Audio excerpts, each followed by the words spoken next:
Trying to hang in there, holding on. Congratulations on The Resident. Thank you. Dr. AJ Austin. Yes, right? sir. How's this role for you? Awesome. Really? Yeah, it's this my experience on the show has, like, I finally feel like I am finally getting the handle on my craft that I've been chasing since Cosby, if that makes sense. Really? Yeah, yeah. That's how much fun I'm having with the show. Like, I'm finally feeling there's a comfort level that I'm finally having in my own skin, and I think a lot of it has to do with it's a great role. I'm a father now.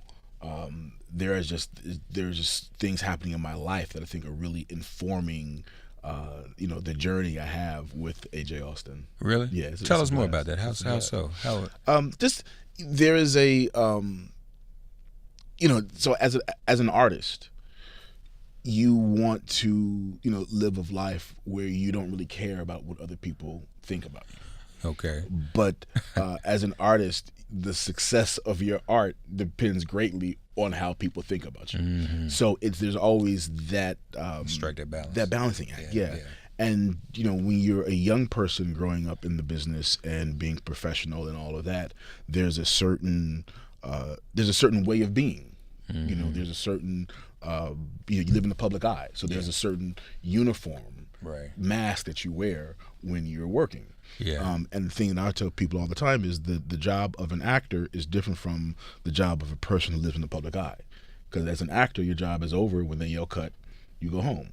But when you live in the public eye, it's a 24-hour, 7-day-a-week job. So you go through life, constantly donning this uniform and this mask, the work uniform. Mm-hmm. So I'm finally, I think, at a point in my life where, for the most part, there's not necessarily many layers between the uniform and how I walk through my life, if that makes sense. So the thing I love about Dr. Austin is here's a cat who is unabashedly confident and arrogant and doesn't care how what he says lands on the other person.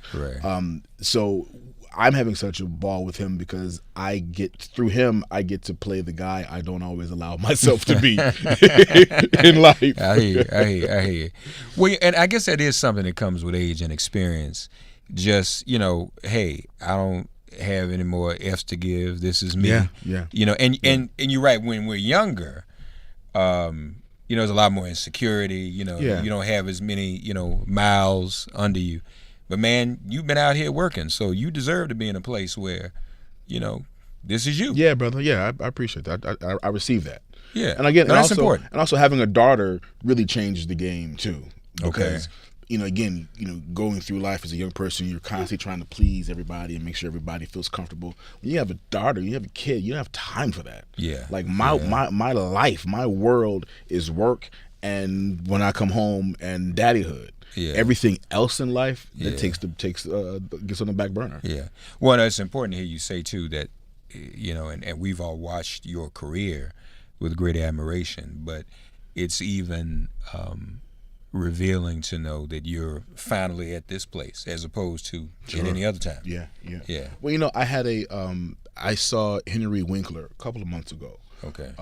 At this event, and he's one of the sweetest guys. Right. And he was asking me about the show, and I told him how I feel like I'm finally getting the handle on my craft, whatever. And he looked at me, he said, "You know what? I just said that in an interview today." He said, "I just told somebody I was 20. I'm 72 now. I was 27 when I was the Fonz, and I'm just now becoming the actor that I wanted to be back then."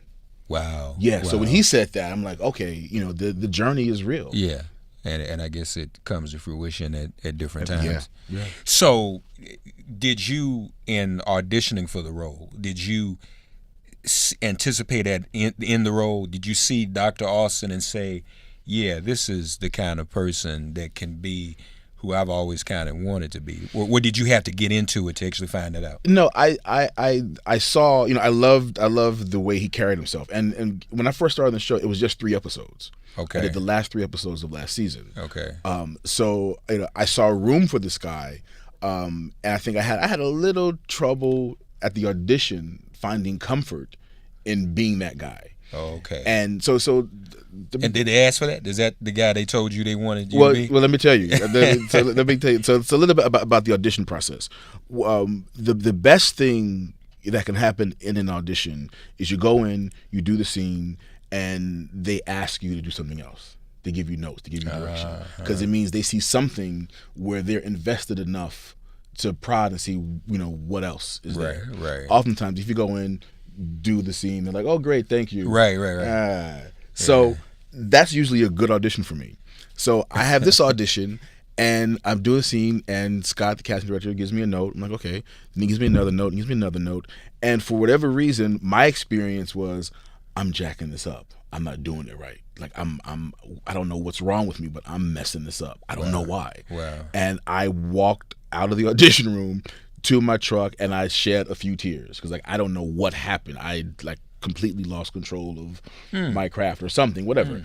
And then I came home, and my wife was like, "How was the audition?" I was like, "I don't want to talk about it."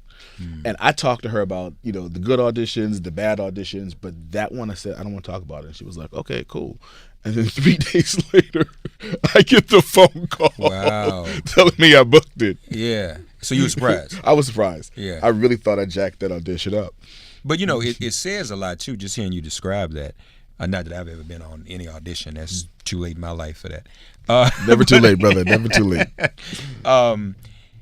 It seems to me if they're asking you to do something extra, they also see another level of potential in you. Like if you come in, they say, "All right, we'll just do okay, thank you, peace out." Yeah. When they say do this a little different, then they know you might have some skills to stretch out. They anticipate that. Yeah. So that's a good thing. It's all good when they do that. But for some reason, I just felt like I was having an off day, and it wasn't computing for me in the moment that this is a good thing.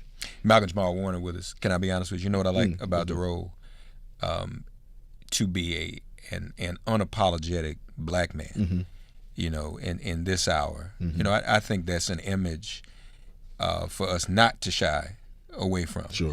Just to see that. I think about, Good Times and everything that went down with that. And I mean, how many other images have we had like that? I mean, James was just, strong. He was just what he was. So I don't think it hurts for us to see those types of images on television. Yeah. I received that.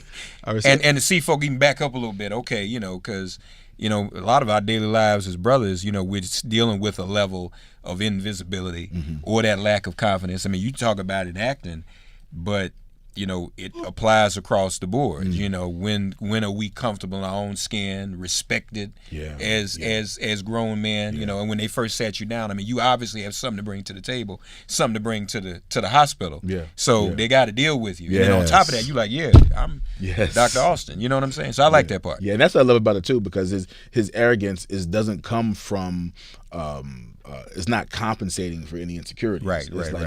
I worked hard to learn what I learned, to know what I know, and I'm the best at what I do. Yeah. I love it. No, that is great. Well, congratulations on that, man. Thank you. What other, you got, working on any other projects? Right now it's work at my daughter. Okay, that's good. Yeah, I've got 2 other things in development, but things can stay in development hell for quite some time. So I have to just when last we talked, stuff was just ramping up, but now the trial is over, the sentencing.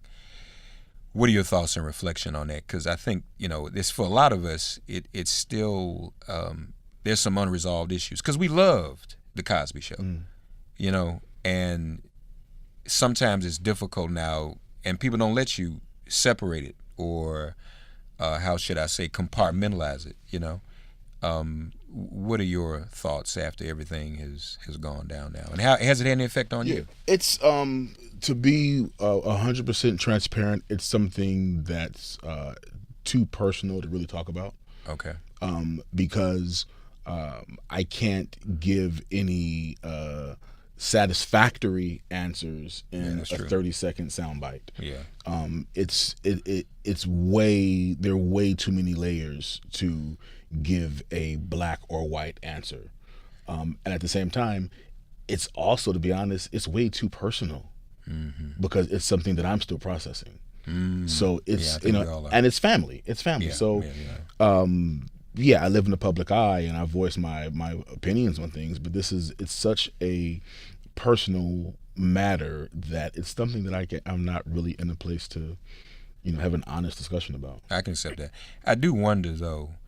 I mean, the work that you all did, the show. I mean, it's still a work of art, and I hope that there can be some type of reckoning where we can still have it in that space and appreciate it, and maybe even continue to enjoy it. Sure. Not that others aren't, but I think we're all in that space, just trying to figure out, what do we do with it, Yeah. So hopefully we can get there.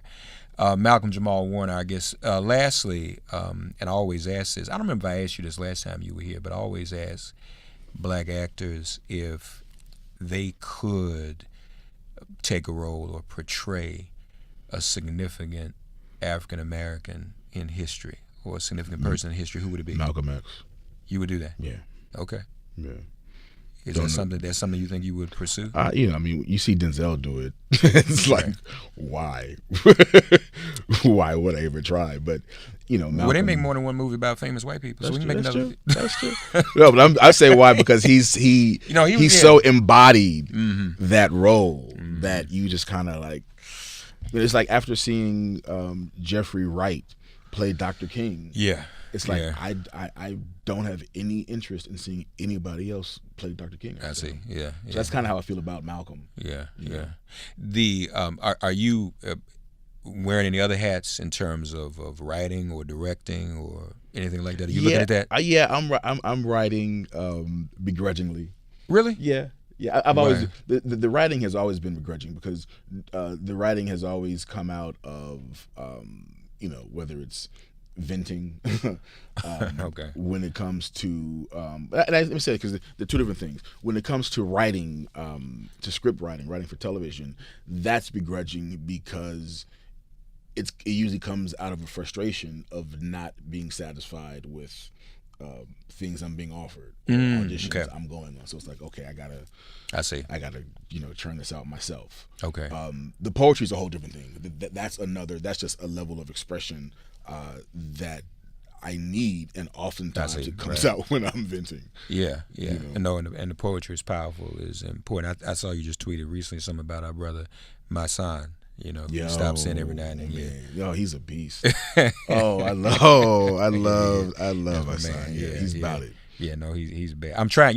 We talked the other day. We saw each other. I'm trying to get him to come in studio to do some specifically to get out the vote in the next 2 weeks. Yeah. So I want him to come in and spit about that. So hopefully we can make that happen.